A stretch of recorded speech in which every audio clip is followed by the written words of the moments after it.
Donc je vais vous présenter l'applicatif Coprodiff qui permet de calculer les tantièmes de copropriété et sortir automatiquement l'état descriptif de division. Donc on a une barre d'outils dans TopStation Autonome qui va de éditer une copropriété jusqu'à sortir l'état descriptif de division automatiquement. Et donc on passe par les phases définir les parties communes, définir les sous-bâtiments et les bâtiments, la notion de sous étant par étage, définir les fractions de lots, définir les sous-lots et les lots, définir les charges, affecter les charges, calculer les charges, et sortir enfin l'état descriptif de division. Donc on va définir la copropriété, donc on donne le nom, l'adresse de la ville, département, une référence cadastrale et une superficie. On va ensuite définir les noms du responsable, c'est le nom du cabinet. On va ensuite importer des fichiers qui viennent d'AutoCAD sous la forme de 4 étages d'une copropriété. Donc voilà le premier étage, le deuxième étage, le sous-sol,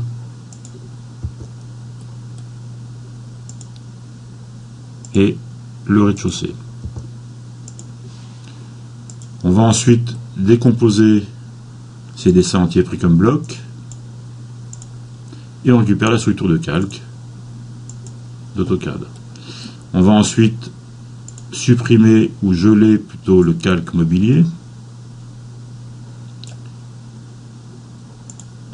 ce qui fait qu'on va ne plus avoir tout ce qui est porte, fenêtre, etc.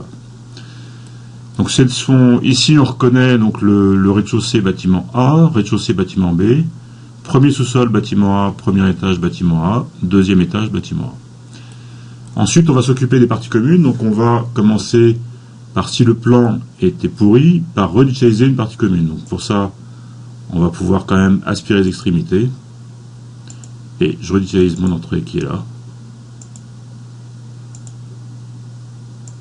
Voilà. Il a trouvé le texte entrée à l'intérieur, donc c'est bien une entrée. Ensuite, on peut faire par inondation. Par exemple, ce hall. Il comprend tout de suite que c'est un hall. Troisième pièce, il n'y a pas de texte, qui propose un hall.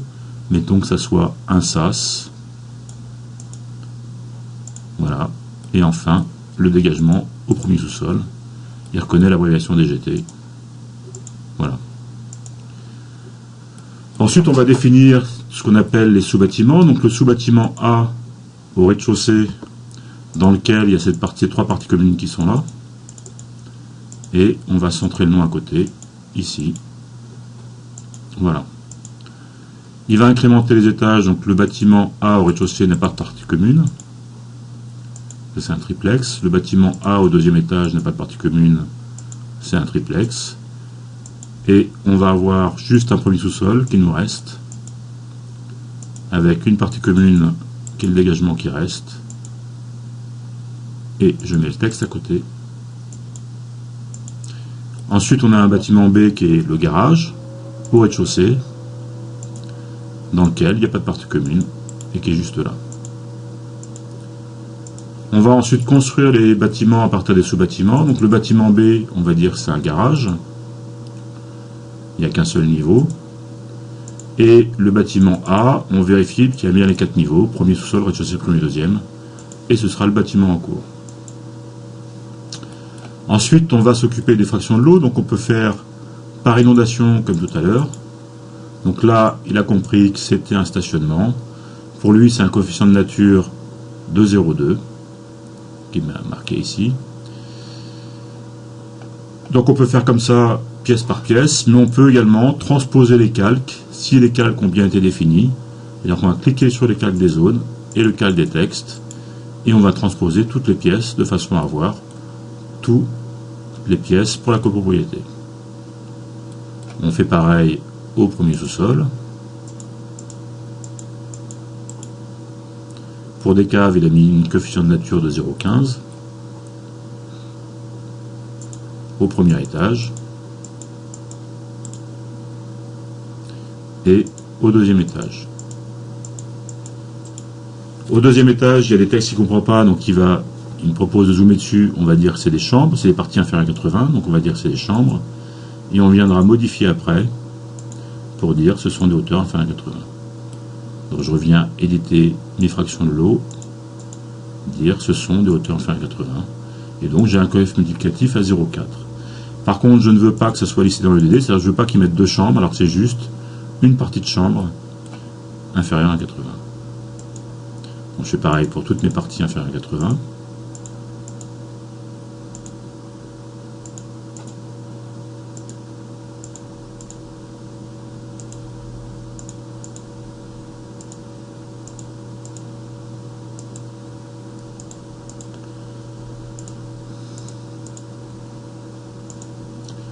Ensuite, on va définir la notion de sous-lot, c'est-à-dire qu'on va commencer par le rez-de-chaussée, et donc le lot numéro 1, ça va être celui-ci.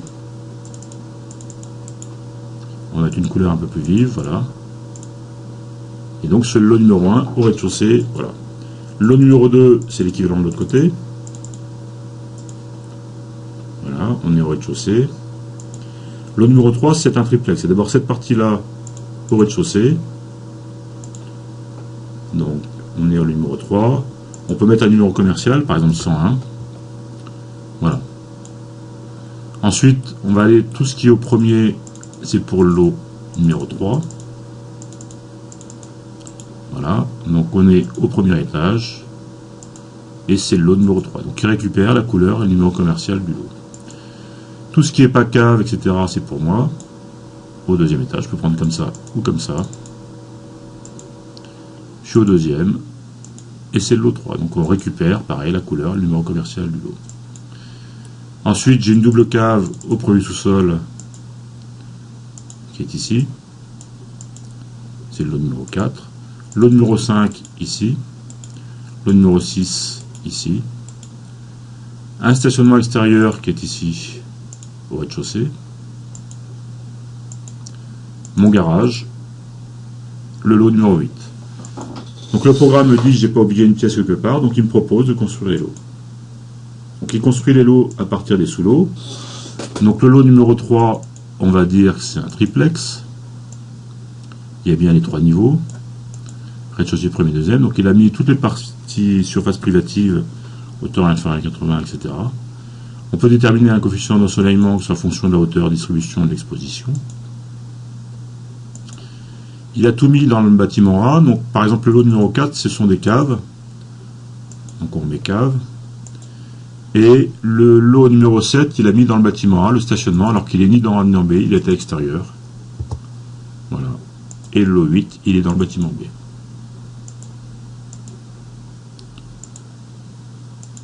Ensuite, on va définir les charges. Donc le tableau de définition des charges contient la base de tantième à calculer, 2 lignes qui sont bloquées, c'est-à-dire qu'en fonction de s'il y a un ascenseur ou un escalier, et on a la base de calcul.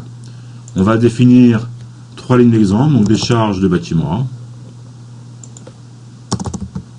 dans lesquelles on va avoir de la situation de l'ensoleillement et de la nature.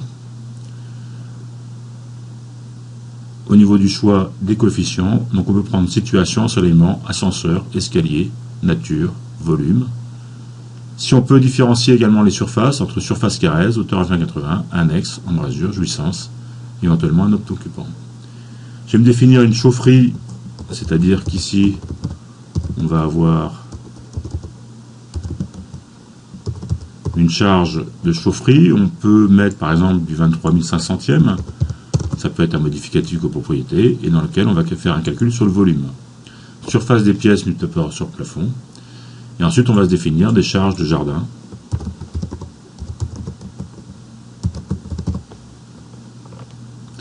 On peut se définir autant de charges qu'on veut, la limite c'est 99. Et ensuite, on va affecter les charges. Donc, affecter les charges. Les charges de bâtiment A sont les lots 1, 6, 7 et 8 ne sont pas dans A. La chaufferie, on chauffe les 3 appartements, on ne chauffe pas le reste. Et les jardins, mettons que ce soit les 3 appartements, plus les 2 stationnements, mais pas les caves. On lance le calcul de charge, voilà. Ici, il y a les tantièmes reliquats, c'est-à-dire qu'il met 0 ou 1. Par défaut, il a mis sur le plus gros le tantième reliquat. Mais il peut y avoir 2 ou 3 ou 4. Donc on va le mettre sur celui-là par exemple. Et si on revient dessus, voilà, il a changé le tantième reliquat. On va juste se définir un plan pour dire qu'on travaille au 50e par exemple.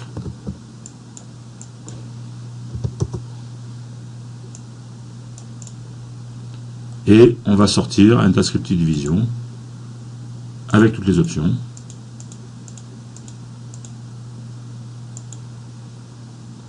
Il va lancer Word en dynamique et on va avoir l'écriture du fichier Word automatiquement.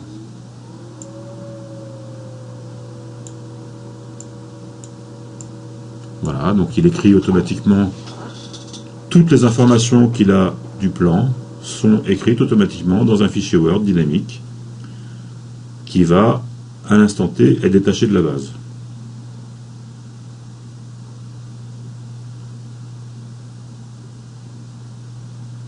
Donc la description des lots.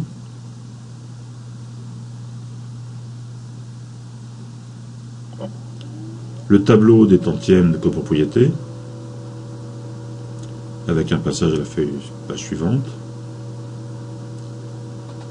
J'ai demandé le tableau du superficie, mais en principe on ne le met pas.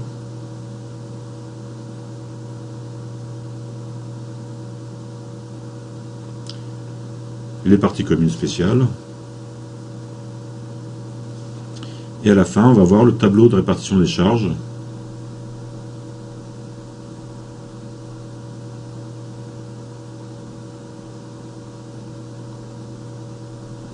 Automatiquement. Voilà. Ensuite, on peut lui demander le détail des calculs sous forme d'un tableau Excel dans lequel on va avoir pour chaque onglet les codes par brut, les codes par corrigé et les corrections.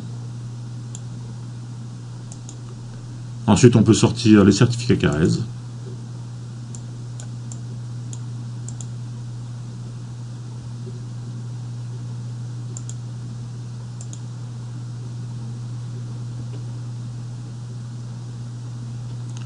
Donc pour chaque lot, il sort le certificat Carrez de mesurage automatiquement.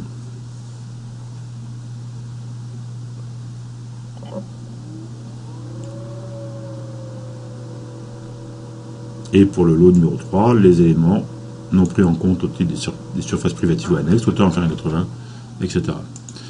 On va pouvoir également, pour l'Alsace-Moselle, avoir les esquisses Alsace-Moselle, avec la description, les tableaux au format Alsace-Moselle. Voilà. Merci.